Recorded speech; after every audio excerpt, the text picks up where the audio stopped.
प्रदीप जी आपके पास आ रहा हूं, क्योंकि इस चुनाव में हमने देखा कि पहले चरण के मतदान वाले दिन भी सनातन और हिंदू का मुद्दा काफी उठा। शुभेंदु अधिकारी ने अब कहा कि सबको पता है कि कंसोलिडेट वोट मुस्लिम का वो टीएमसी को जाएगा, ये तय है। इस बार 85% हिंदू कंसोलिडेट होकर के बीजेपी को वोट देंगे और बंगाल में सरकार बनाएंगे। पिछली बार भी आपका दावा था कि हम सरकार बनाएंगे, तो हिंदू पूरी तरीके से आपके साथ कंसोलिडेट नहीं हुआ। इस बार ऐसा क्या है कि आपके साथ पूरा हिंदू चला जाएगा?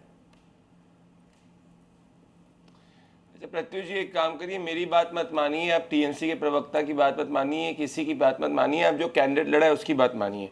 ये तृणमूल कांग्रेस का कैंडिडेट है बैरौन विश्वास, ये कॉन्स्टिट्युएंसी सागर दीघी का कैंडिडेट है। ये खुद चुनावों के बाद कह रहा है कि तृणमूल कांग्रेस हारने वाली है, खुद अपनी सीट हारेगा और तृणमूल कांग्रेस को 10 से 15 सीट भी नहीं आने वाली फेज 1 में।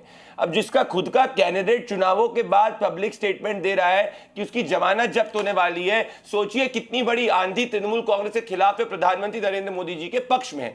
2016 में हमारा 9 से 9.5% वोट था। 2021 के अंदर 2000 देखिए प्रत्युष जी, मैं 4 मिनट तक सुनता हूं किसी को, अगर आप 20-20 सेकंड में किसी को कर देंगे तो मैं भी बोलूंगा, आप भी जानते चीजें। 2001 इंटेलेक्चुअल डिबेट हो रही, संजय जी थोड़ा सा समझ रखिए। 2016 में हमारा 9.5 से 10% वोट शेयर था। 2021 के अंदर बढ़कर 38% वोट हो गया। बंगाल के पॉलिटिकल हिस्ट्री में 5 सालों के अंदर कोई भी पार्टी का 28% जंप नहीं हुआ, हमारा जंप हुआ। ये लोकसभा चुनाव की बात कर रहे थे, इस बार लोकसभा में सीटें कम हुई, वहां तक हम विधानसभा में 90 सीटों से ज्यादा लीड कर रहे हैं। जब भी बंगाल में वोटिंग परसेंटेज ज्यादा हुआ है, एंटी इनकम्बेंसी वेव हुई है। जब ममता बनर्जी 2011 में आई थी 84% वोट था, 20 साल में सबसे ज्यादा वोट था। अब बंगाल का जो वोट हुआ है वो 84 को क्रॉस करके 92-93% हुआ है।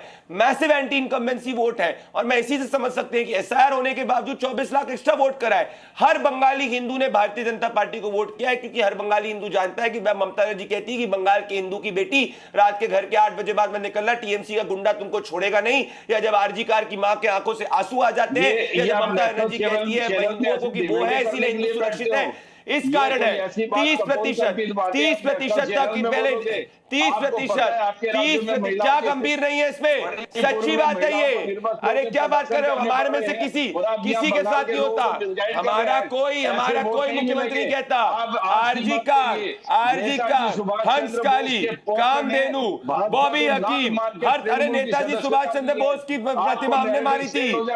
नेताजी सुभाष चंद्र बोस जी की, रविंद्रनाथ ठाकुर की जोरा साको के अंदर घर को आपने जो है ताला लगा के तृणमूल कांग्रेस के खिलाफ। अरे ये आपका ऐसा चुनाव होगा कि ऐसे टीएमसी के गुंडा पीटा जाएगा, सोच नहीं सकते। अनुव्रतो मंडल जो तृणमूल कांग्रेस का गुंडा था ना, गुंडा, वो तक रो रहा है, वो तक उनको 10-10 सीट दे रहा है। मैं टीएमसी के गुंडे को कहना चाहता हूं, अभी भी जैसे गृह मंत्री जी और प्रधानमंत्री जी ने कहा है, अभी भी समय है, सुधर जाओ, वरना 4 मई के बाद हर टीएमसी के गुंडे को लटकाएंगे, हर टीएमसी के गुंडे को लटकाया जाएगा और ऐसा सबक सिखाया जाएगा कि उसकी 7 पुश्तें याद रखेंगे।